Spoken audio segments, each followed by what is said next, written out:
No role plays, no conference calls, no BS. Chris and Lorenzo share 4 decades of combined experience to help you become a more effective leader. This is Hacking Your Leadership.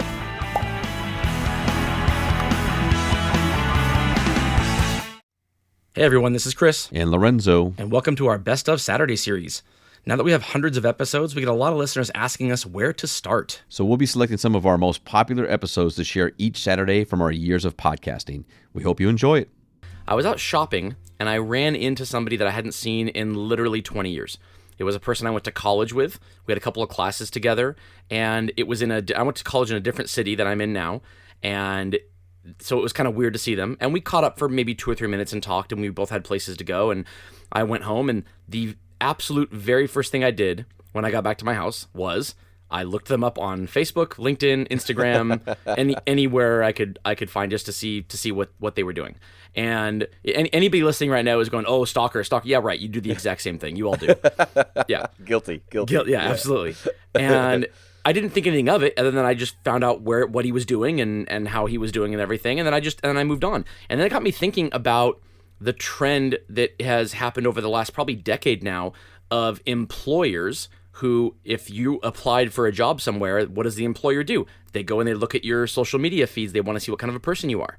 They want to see if you get drunk every night and post racy pictures, or if you are a political extremist on one side or the other, or if you say things that could potentially embarrass the organization if you get hired, or just general judgments that you make. Because what people choose to post about themselves online is inherently a part of what kind of judgment they show. And so it got me thinking about what the role of leaders are when it comes to social media, because this is a big deal and it keeps happening. And I've started to see people scrub their Facebook and their Instagram and their LinkedIn from previous things so they just don't want to get caught up in this stuff. Have you taken steps for this in your own personal life? Well, it's funny because I know that we've spoken before previously about social media and, told stories about people that did some crazy things and then lost their job. But I think, I absolutely consider, everything that I post. I think as a leader, and I have public profiles, I have a lot of friends, a lot of network, but also like thinking about this podcast, like I have a lot of content out in the world that I know is not just being consumed by strangers, but by people that I work with, people that, I've known for a long time, people that would consider me to be a mentor, maybe I'm their direct leader. Like I really think about what are those things that are out there, but I also want to be myself. And so if I want to talk about things like hip hop or MMA, or I see a funny meme that I think is funny, but not too crazily inappropriate, like I'm going to put that stuff out there. But I absolutely do consider it, knowing that, this day and age, social media is just an extension of our personal brand. And, I think we've always talked about with Hacking Your Leadership, we really wanted this show to be what we would consider to be kind of LinkedIn friendly. We wanted to be able to appease, audiences of all industries. We wanted to make sure that if somebody wanted their 8-year-old kid to listen to it, that that they would be okay with that. And we wanted to make sure that the content we delivered was in such a way that it wouldn't necessarily turn people off, but at the same time that we would debate, we would maybe have some angles or some perspectives that may be, maybe a little bit on edge, and that's completely fine. But I absolutely believe that you want to utilize social media because that is kind of the societal standard right now. But I also think it's important for you to be very conscious of what you put out there. Well, yeah, and also what matters too is, do these extra things, do they add to the message you're trying to send out there, or is it just you trying to say, this is who I am? Because if you look at something like stand-up comedy, there are stand-up comedians out there that cuss a lot in their shows, and they're funny. I watch them, but you have to understand, or hopefully they understand, that there are people out there that they just will never watch them because of that. And so they'll never get exposure to whatever these amazingly funny things that are being said are, because they don't want to consume that element of it too. And I look at this as the exact same thing. The elements that would lead people to either be turned on or turned off by us in our personal lives, do they matter in the context of leadership? And if they don't, I don't know that they have a place anyway. The what we do on here if the goal is to make sure that we reach as many people as possible, to make sure we're helping as many people become better leaders as possible, it doesn't help to cuss in the show or to post things politically one way or the other. It doesn't matter. It doesn't impact leadership at all.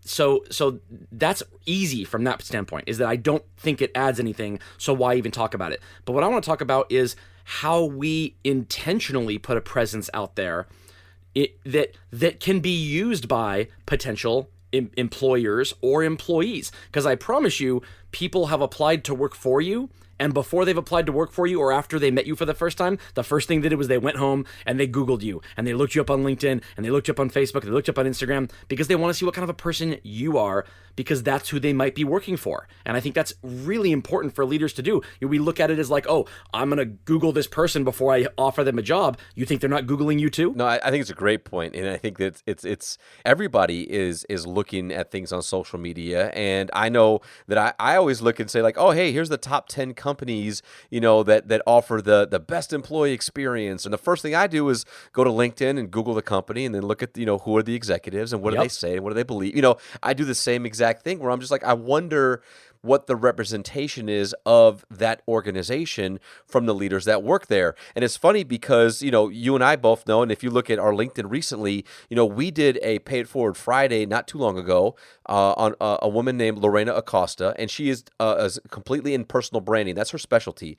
And that's exactly what she talks about is, thinking about your personal brand online and in LinkedIn, but also what does that mean for your organization? Because as you were just saying, people want to go learn about the organization, and they're going to go look up the CEO or the CFO or the CTO. They're going to look at who's the regional vice president, and they want to learn about that organization before they get there based upon those individuals and those leaders and what they talk about. And are they sharing things about their family? Are they sharing things about nonprofit, the work that they do? Are they using their platforms to recognize their people and show how proud they are of the work that their people are doing? So all of a sudden now, not only do you think about companies that are looking at people's personal social media, but what about the fantastically great talent that would say, you know what, I like that they're hiring, but actually I don't want to work for that leader. I don't want to work for that company because I don't appreciate the way in which that leader maybe engages online or engages on LinkedIn. Similar to the comedy thing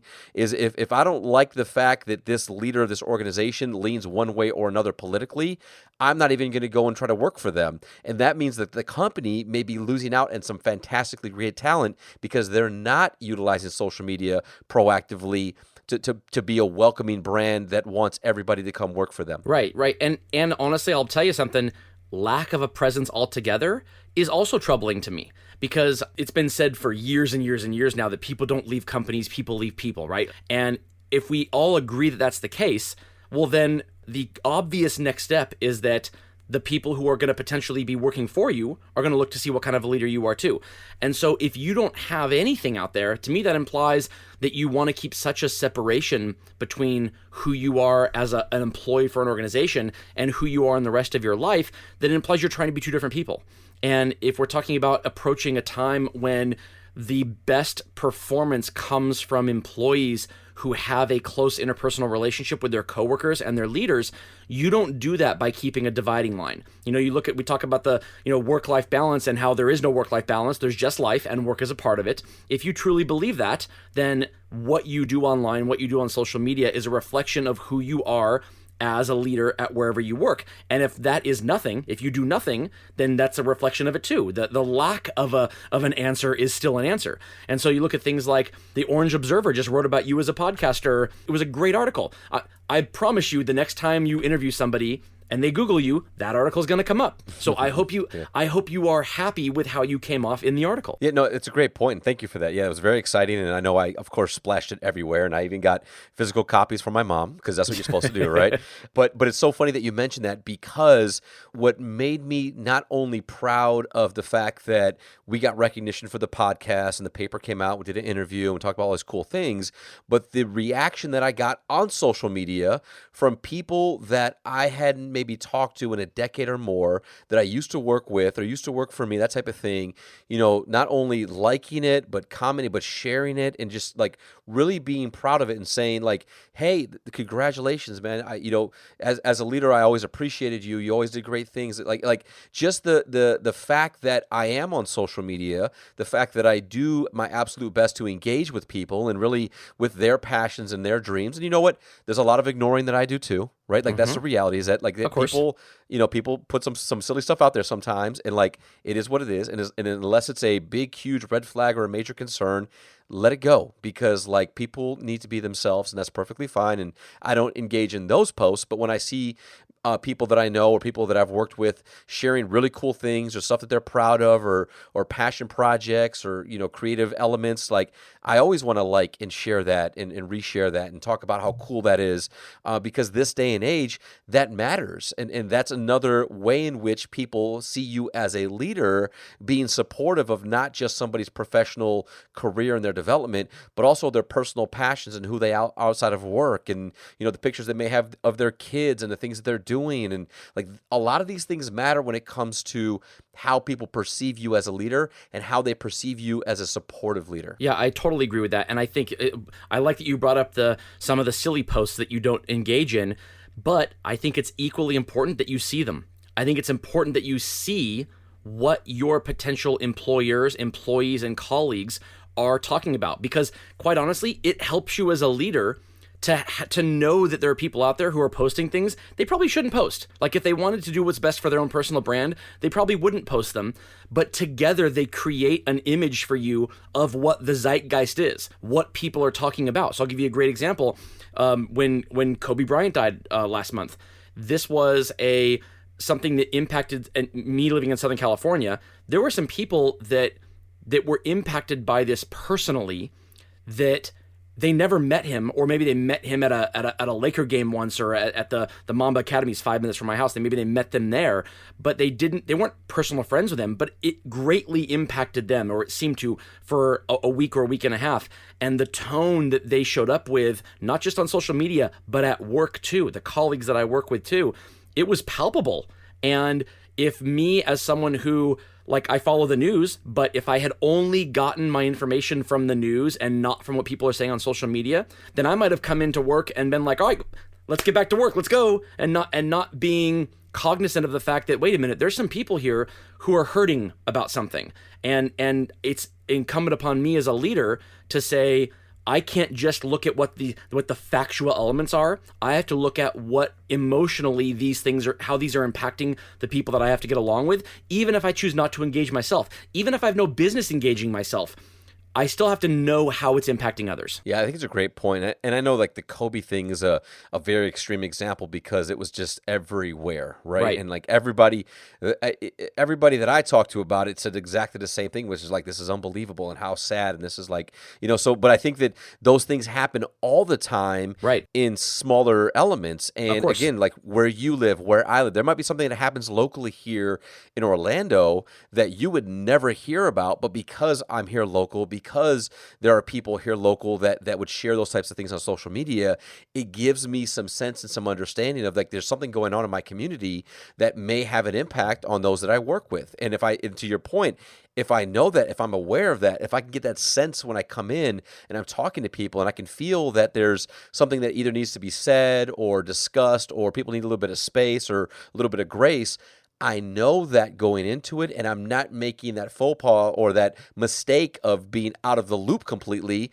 And I'm like, what's everybody's problem today? And then somebody shares something with me, and I'm like, oh my God, now I feel like a jerk, right? Like now how do I recover from being this person who is not in the know, who has no idea, and may have potentially, caused it to be more of an issue because of my ignorance to what's going on. So I think that, again, as a leader, to your point, just being somewhat in the know and being aware of some of these things, it can be very helpful, but also can give you some insight into how to show up a little bit of a different way for the way in which your team needs you in the moment. Right. And this is where the nuance comes in, because I've had to become very good over the years at listening to that little voice inside my head that says, don't hit post, don't hit post.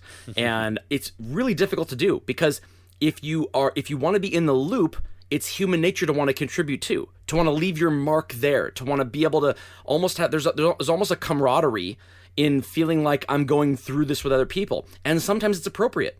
Sometimes it is appropriate to contribute. But if what you're about to contribute isn't a reflection of not just your values, but of the values that you need to espouse, then that's a problem. And you could be winning in the moment, but losing in the long term by saying something or posting something or talking about something that you really shouldn't. And that's been difficult for me. I've had to kind of navigate those waters because I want to be involved and I want to be a part of things, but I also don't want to get in a situation where I seem like I'm taking sides. Yeah, and I think it's a great point. I literally did that the other day. I was on LinkedIn and I saw somebody post something, and most of the time what gets me is people who post things where it's like an extreme one way or the other. You should always do this. You should never do that. And I'm always like, always never are never good.